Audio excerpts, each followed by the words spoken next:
이스라엘의 분열 왕국 왕들의 이야기 첫 번째 시간입니다. 사울과 다윗, 솔로몬까지 한 나라를 이루었던 이스라엘은 솔로몬의 아들인 르호보암 때 남과 북으로 갈라지게 됩니다. 직접적인 원인은 솔로몬의 죄 때문입니다. 그는 하나님보다 여인들을 사랑했습니다. 하나님의 말씀을 듣지 않고 여인들의 말을 들었습니다. 결국 그는 하나님을 버리고 이방 신들을 섬겼습니다. 하나님께서는 다윗과 한 약속을 기억하시고 솔로몬의 아들 르호보암에게 유다를 맡기셨습니다. 이후 남쪽 왕국을 유다라 부릅니다. 북쪽은 이스라엘의 12지파 중 10지파가 형성한 왕국입니다. 솔로몬의 시대에 유능한 신하였던 여로보암을 왕으로 세우셨습니다. 북쪽 왕국을 이스라엘이라 합니다.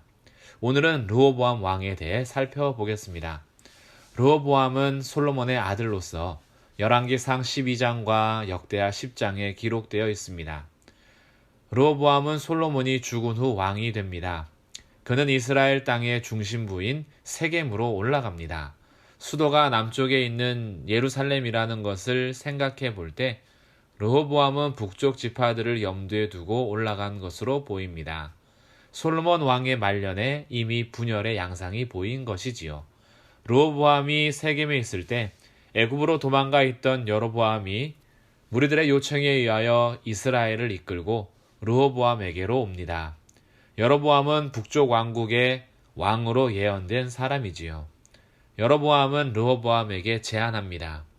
만일 솔로몬 때에 지웠던 무거운 멍에와 고역을 가볍게 하신다면 왕을 섬기겠다라고 한 것이지요. 르호보암은 3일 후에 다시 오라고 대답한 후 회의를 진행합니다. 1차 회의는 솔로몬 때 자문단이었던 노인들과 의논입니다. 노인들은 그에게 말하기를 무거운 멍에와 고역을 가볍게 하시면 정말 그가 말한 대로 왕과 이스라엘을 잘 섬길 거라고 대답을 합니다. 그러나 르호보암은 1차 회의의 자문을 달가워하지 않고 2차 회의를 소집합니다. 2차 회의는 자기와 함께 자란 젊은이들로 구성된 자문단입니다. 그들은 왕께 대답하기를 왕의 멍에를 가볍게 하지 말고 오히려 더 강하게 하라고 합니다. 힘과 힘의 대결에서 짓누르고 으뜸이 되라고 얘기합니다. 그래서 내 새끼손가락이 아버지의 허리보다 굵고 아버지가 채찍으로 너희를 징계했지만 나는 전갈 채찍으로 너희를 징계할 거야. 더 강하게 다스릴 것이라고 대답하라고 말합니다. 3일이 지났습니다. 3일 후 여로보암은 르호보암 앞에 와서 대답을 듣습니다.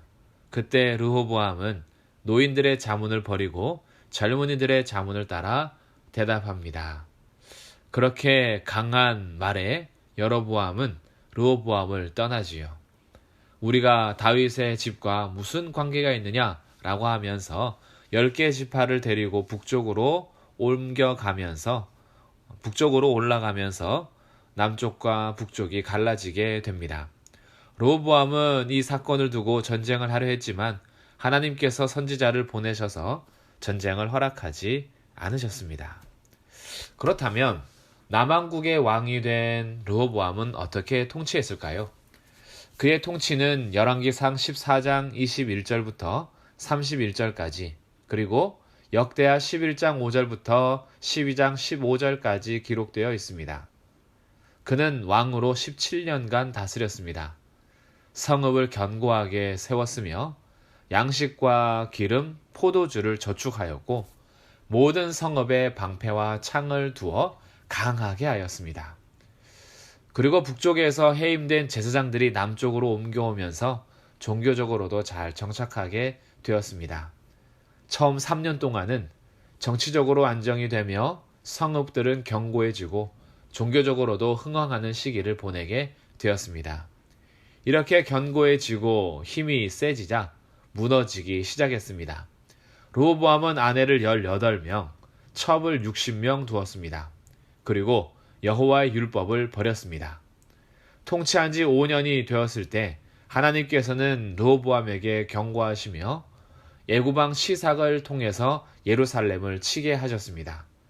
많은 무기들을 빼앗기고 솔로몬 왕 때에 축적되었던 금도 빼앗겼습니다. 이런 일을 통해서 르호보암과 백성들은 겸비하였습니다. 그러나 성경은 르호보암의 통치를 여호와 보시기에 악하였다라고 기록합니다. 르호보암 때에는 산과 푸른 나무 아래에 산당을 세웠고 우상을 만들었으며 아세라상을 세웠습니다. 더군다나 남색하는 자가 있었습니다. 왜 그러면 르호보암이 이렇게 돌아서지 않았을까? 성경은 기록합니다. 르호보암의 마음이 하나님을 구하는데 굳어지지 않았다. 여호와 하나님을 구하는 마음이 아니었기에 당장 겸비하는 태도를 보였던 르호보암은 그의 통치 기간 내내 하나님의 말씀을 따르기보다 자기의 마음대로, 자기의 뜻대로 마음이 굳어진 상태에서 통치했던 것을 보게 됩니다. 오늘 우리들은 르호보암의 이야기를 통해서 무엇을 살펴볼 수 있을까요? 왕들의 이야기를 통해서 우리들의 삶을 돌아보고 하나님께서 다스리시고 통치하시는 하나님 나라 백성으로서 우리의 삶을 잘 갖춰갈 수 있기를 주님의 이름으로 축복합니다.